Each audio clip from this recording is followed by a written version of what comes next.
සමහරට හිතෙන්න පුළුවන් මම මූල්‍ය සමාගම් වලට චෝදනාවක් කරනවා කියලා. ඒත් ප්‍රායෝගිකව වෙන දෙයක් තියෙනවා. ඒ ලක්ෂයට පොලියේ විදිහට රුපියල් 1000යි 2000යි විදිහට ඔය මූල්‍ය පහසුකම් ලබා දෙනවා කියලා. මේ ඇත්තටම අපි බැලුවොත් මේ මූල්‍ය පහසුකම ලීසින් ගොඩක් දුරට ලීසින් පහසුකමක් නෙවෙයි. පිටිපස්සේ ගහලා තියෙනවා මේ සිංහල භාෂාවෙන් තේරුම් කරන ලදි කියන. ඒ අවස්ථාවේදී මූල්‍ය කිවිසුම අත්සන් කරන අවස්ථාවේදී සාක්ෂිකරුවත් අධිකරණයට ගොඩක් වෙලාවට ගෙන්නන්නේ නැහැ. මොකක් හරි ගැටලුවක් තියෙනවා නම් ඒවට ආරක්ෂණ ක්‍රමවේද තියෙනවා. ඒ ආරක්ෂණ ක්‍රමවේද වලට ඊට පස්සේ අපිට යන්න පුළුවන් කියන්නේ Tamanට අසාධාරණයක් වෙන දෙයක් තියෙනවා නම් මේ කිවිසුම අත්සන් කරා කියලා ලොකු ප්‍රශ්නයක් වෙන්නේ. පුවත්පත්වල අපි දකිනවා දැන්වීම් තියෙනවා ලක්ෂයකට පොලිය යෙදෙන්නේ රුපියල් 1000ක් වගේ මුදලක් කියලා. මේක ලීසින් ලබා ගැනීමේදී මේ තියෙන පහසුකම ඇත්තටම අපි ගැනුම්කරුවෝ විදිහට අපිට වාසියක්ද සහනයක්ද මොකක්ද කියන කාරණාව අද අපිට ලෝටොක්ස් එක කියන්නේ ලෝය අසංක සමරවීර. මෙහෙම දැන් අර අපි සමහර පුවත්පත් දැන්වීම් වල ඔය දකින්න දෙයක් තමයි කිව්වා වගේ ලක්ෂය ඒ ලක්ෂයට පොලියේ විදිහට රුපියල් 1000යි 2000යි විදිහට ඔය මූල්‍ය පහසුකම් ලබා දෙනවා කියලා. මේ ඇත්තටම අපි බැලුවොත් මේ මූල්‍ය පහසුකම ලීසින් ගොඩක් දුරට ලීසින් පහසුකමක් නෙවෙයි. ඒ ගැන ලොකු අවබෝධයක් තියෙන්න ඕනේ අපි මේ මූල්‍ය පහසුකමක් ගන්න යන කෙනෙක් විදියට. හේතුව තියෙන්නේ ඔක තියෙනවා ස්පීඩ් ඩ්‍රාෆ්ට් කියලා එකක් තියෙනවා. ඒ වගේම තියෙනවා හයර් පර්චේස් නැත්නම් කුලී සින්නක්කර කියලා තියෙනවා. ලීසින් පහසුකම් කියලා තියෙනවා. එතකොට මේක මොන වර්ගයට වැටෙන එකක්ද කියලා බලන්න. ප්‍රධාන විදිහට ඔය කියන පුවත්පත් දැන්වීම් වල අපිට බලන්න තියෙන ස්පීඩ් ඩ්‍රාෆ්ට් කියන වර්ගය. ස්පීඩ් ඩ්‍රාෆ්ට් වලදීත් පරිස්සම් වෙන්න ඕන දේවල් තියෙනවා. මොකද මේ දැන් මිනිස්සු මම දැකලා තියෙන පුද්ගලිකව නඩු වලට පෙනින්නකොට සමහර අවස්ථාවලදී මිනිස්සු ලීසින් පහසුකමක් ගන්න කියලා ගිහිල්ලා දෙනවා. ඒ උඩ අරන් තියෙන ස්පීඩ් ඩ්‍රාෆ්ට් කියන පහසුකම. එතකොට මේ ස්පීඩ් ඩ්‍රාෆ්ට් කියන පහසුකමේ තියෙන ආකාර උදාහරණයක් විදිහට දැන් එකක් තමයි මුලින්ම ගෙවන්නේ පොලිය. එතකොට Tamanට අර ප්‍රාග්ධන මුදල වෙනුවෙන් මුදලක් වැඩිපුර ගෙවන්න පුළුවන් වුණොත් විතරේ ප්‍රාග්ධන මුදල අඩු කරන්නේ. ඒ විදිහට ගෙවාගෙන යන ස්පීඩ් ඩ්‍රාෆ්ට් පහසුකම් තියෙනවා. එතකොට සමහර අවස්ථාවලදී කෙනෙක් හිතනවා අර අපි කිව්වේ රුපියල් ලක්ෂයට රුපියල් 1000 හෝ 2000 හෝ ගෙව ඉන්නවා කියලා. එතකොට මිනිස්සෙකුට හිතෙන්න පුළුවන් මේක ලාභයිනේ මේක දිගටම කරගෙන යන්න පුළුවන් මෙහෙම කියලා. එතකොට මතක තියාගන්න ඕනේ. ඒ ගාන විතරක් නම් සමහරට ගෙවන්නේ. ඒක හොඳට බලන්න ඕනේ. ප්‍රාග්ධනයේ මුදලක් ගෙවීමක් සිද්ධ වෙනවද නැද්ද කියලා. කියන්නේ අපි කියන්නේ වාහනයක් ගන්නවා නම් වාහනේ මුදල තියෙනවනේ. ඒ මුදල ගෙවීමක් ඒක ඇතුලේ වෙනවද කියන. පොලිය විතරක්ද ගෙවන්නේ කියන. නැත්තම් වෙන්නේ මොකද දන්නවද? සමහර අවස්ථාවලදී මේ ස්පීඩ් ඩ්‍රාෆ්ට් කියන පහසුකම ලබාගෙන අර ලීසින් පහසුකම් වලින් තොරව මේ ස්පීඩ් ඩ්‍රාෆ්ට් කියන පහසුකම ලබාගෙන පොලිය විතරක් ගෙව ඉන්න අවස්ථා තියෙනවා. සමහර මූල්‍ය ආයතන වැඩේ කරනවා. හරි එතකොට ඒක ගැන හොඳ අවධානයක් තියෙන්න ඕනේ. මේක අපි පොලිය විතරක් ගෙව ඉන්න පහසුකමක්ද මේ අරන් තියෙන්නේ? නැත්නම් මේ ස්පීඩ් ඩ්‍රාෆ්ට් වල තව වර්ගයක් තමයි පොලි මුදලයි එතකොට ප්‍රාග්ධන මුදලයි දෙකම එකපාර ගෙවිගෙන යන විදිහට හදන වෙලාවල් තියෙනවා. ඒ වගේ අවස්ථාවක් දෙන්න මේක ගැන හොඳ අවබෝධයක් තියෙනවා. ඉතින් ලීසින් පහසුකමයි ස්පීඩ් ඩ්‍රාෆ්ට් පහසුකමයි කියලා කියන්නේ සම්පූර්ණයෙන් වෙනස් තත්වයන් දෙකක්. අපිට ගිවිසුමකින් නැත්නම් අපිට නිකුත් කරන ගිවිසුම හරහා මේක හඳුනා ගැනීමට පුළුවන් කමක් නැද්ද? ඒක ගිවිසුමක් කරා අඳුර ගන්න පුළුවන්. නමුත් ඒ කියන්නේ උදාහරණයකට ගිවිසුමේ අපි මුල ගිවිසුමේ බැලුවොත් එහෙම මේක කල්බදු පහසුකමක් නැත්නම් අපි කියන ලීසින් පහසුකමක්ද කියන එක සඳහන් වෙනවා.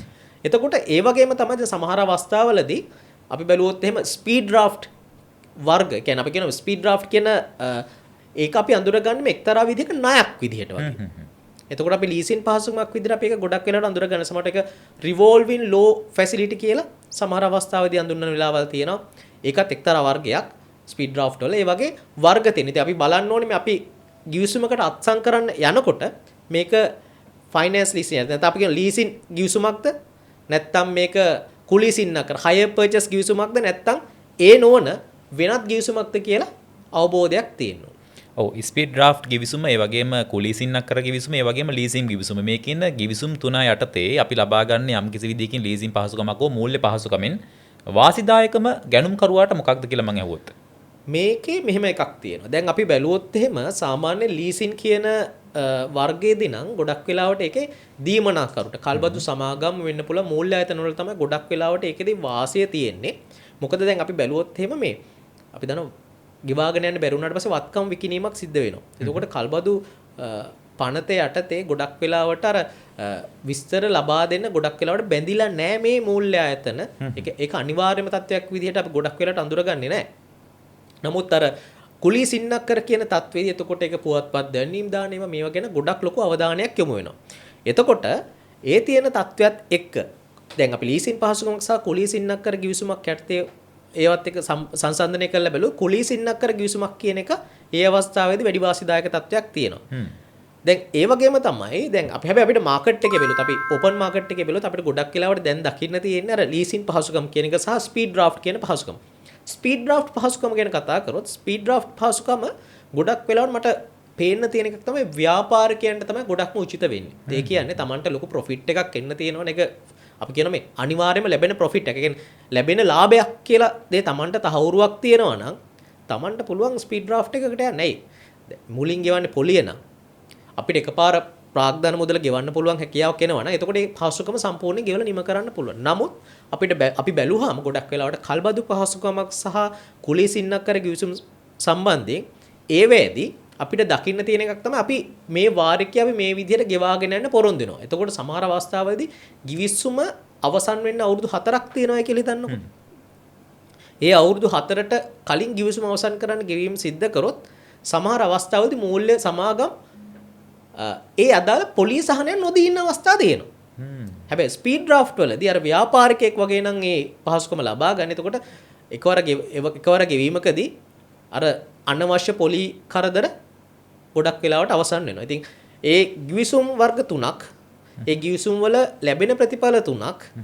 එතකොට මේවා ගැන හොඳ අවබෝධයෙන් තමයි ගිවිසුමට යන්නේ. තමන්ට ගැළපෙන කියන්නේ තමන්ටම ගැළපෙන ගිවිසුම මොකක්ද කියන එක තීරණය කරගෙන ඒ ගනුදෙනු මූල්‍ය ගනුදෙනු වලට යන්නේක තමයි ගොඩක්ම වටින්නේ. මම අවසාන වශයෙන් අහනවා මේ තුනම නීත්‍යානුකූලයි නේද? මේ තුනම මහ බැංකුව විසින් අනුමත කරන ලද මූල්‍ය ගනුදෙනු නේද? ඔව්. මේ ආකාර තුනම කිසිම ප්‍රශ්නයක් නැක අපි ලංකාවේ නීතිය යටතේ පිළිගත්ත ක්‍රමවේදයන් යටතේ ක්‍රියාත්මක වෙන මූල්‍ය පහසුකම් තුනක්.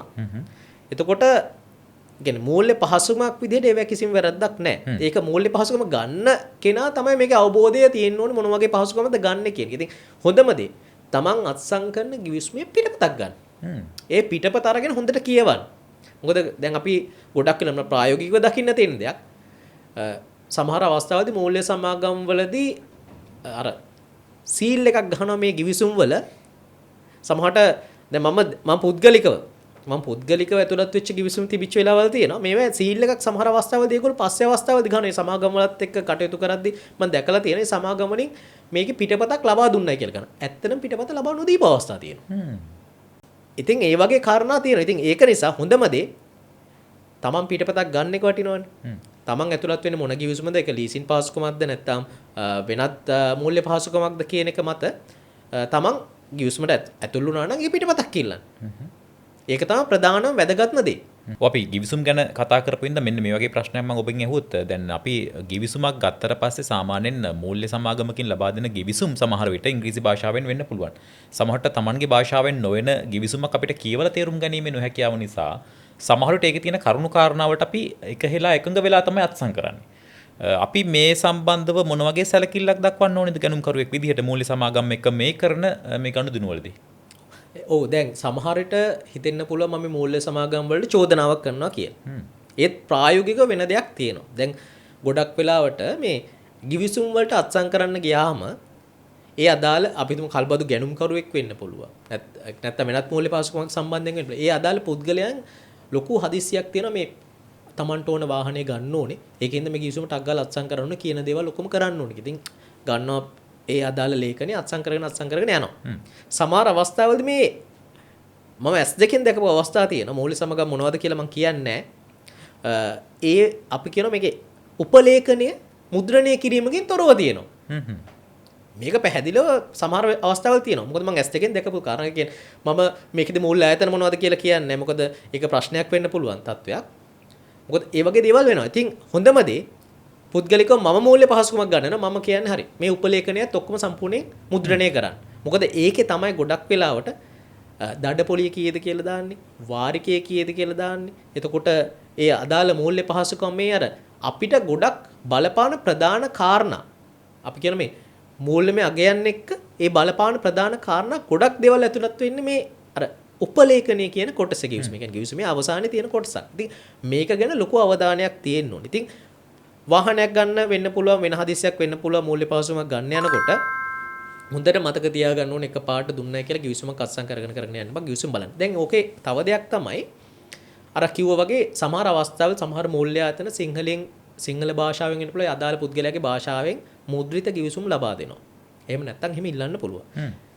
දැන් එහෙමත් නැතුව සමහර අවස්ථාවලදී අපි දකින දෙයක් තියෙනවා මේ මූල්‍ය ආයතනවල ගිවිසුම් වල පිටිපස්සේ ගහලා තියෙනවා මේ සිංහල භාෂාවෙන් තේරුම් කරන ලදි කියලා.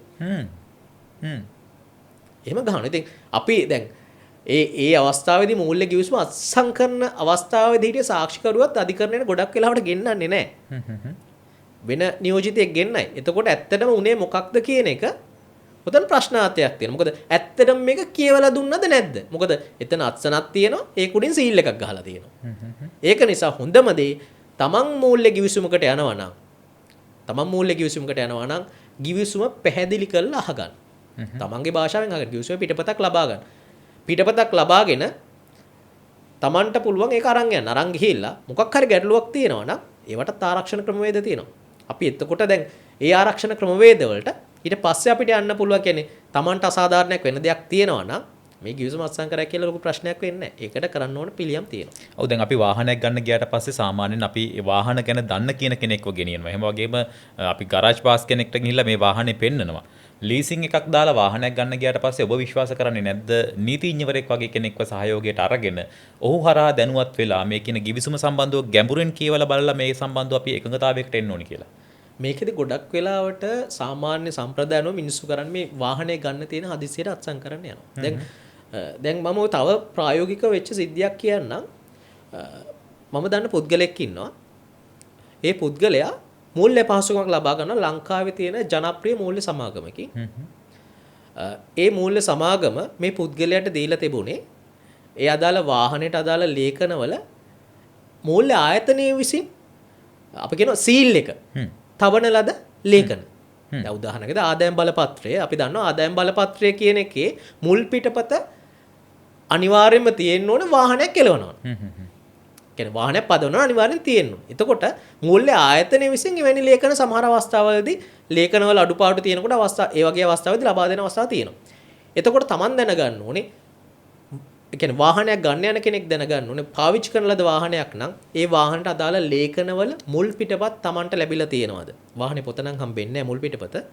ඒ කියන්නේ ඒ හැර අනිකුත් වාහනයක් එලවන්න ඕන ලේඛනවල මුල් පිටපත් Tamanට ලැබිලා තියෙනවද කියන එක ගැන අවබෝධයක් තියෙන්න ඕනේ. ඒක අනිවාර්යයෙන්ම සලකලා බලන්න ඕනේ. මොකද පස්සේ කාලෙකදී සමහරට කියන්න පුළුවන් මේ මුල් ලේඛන අපි දීලා තියෙන්නේ කියලා. ඔය වගේ තත්ත්ව වෙනවා.